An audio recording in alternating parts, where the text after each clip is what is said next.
Hey, what's up, everyone? This is Minnesota Mike back with you for another video. This is another one in my vlog series that I do through the Memphis Songwriters Association in conjunction with the blog that I write for them, talking all about songwriting and what has worked for various artists over the course of a handful of years, whether those songs have been hits or not.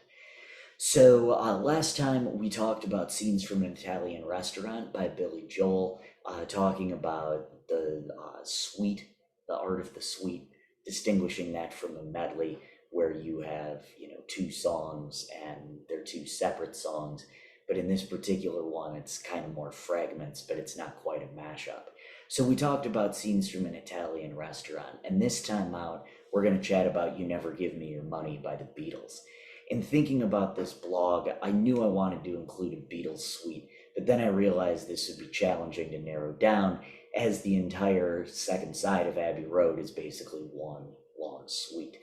Most people would call it a medley, but based on our term definitions, a medley is housed as two or more titles, while a suite is one title containing insanely good transitions from song to song in the way that Abbey Road does. So I do want to point out that, although it's the whole second side of Abbey Road, we're just talking about You Never Give Me Your Money. So that's why I kind of call it a suite rather than a medley, because it is housed under that one title. I do want to talk about that second side of Abbey Road. It's absolutely fabulous.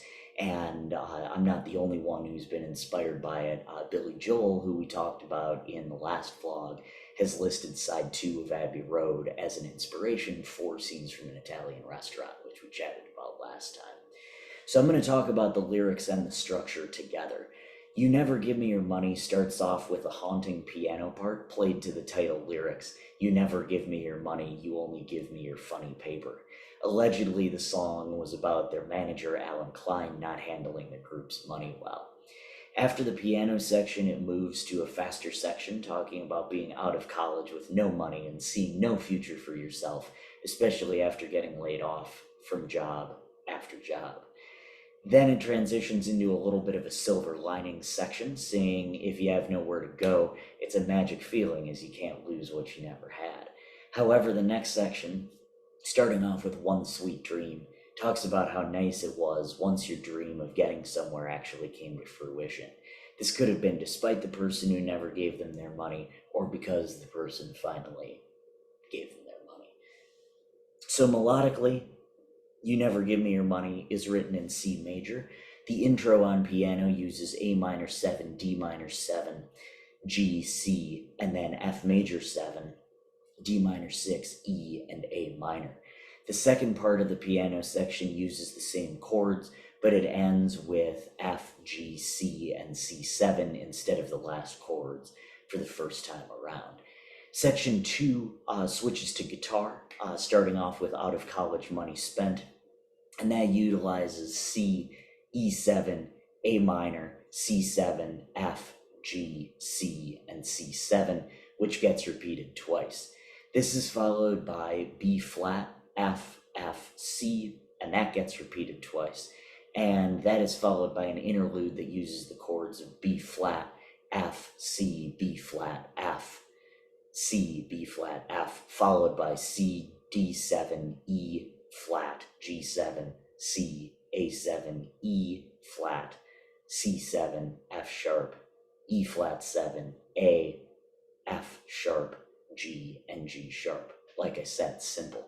The final part, the One Sweet Dream, starts on A, then goes to B7, C, E7, A7, D minor 7, G7, D minor 7, G7, A, and B7, followed by C major 7, G, A, C, G, A.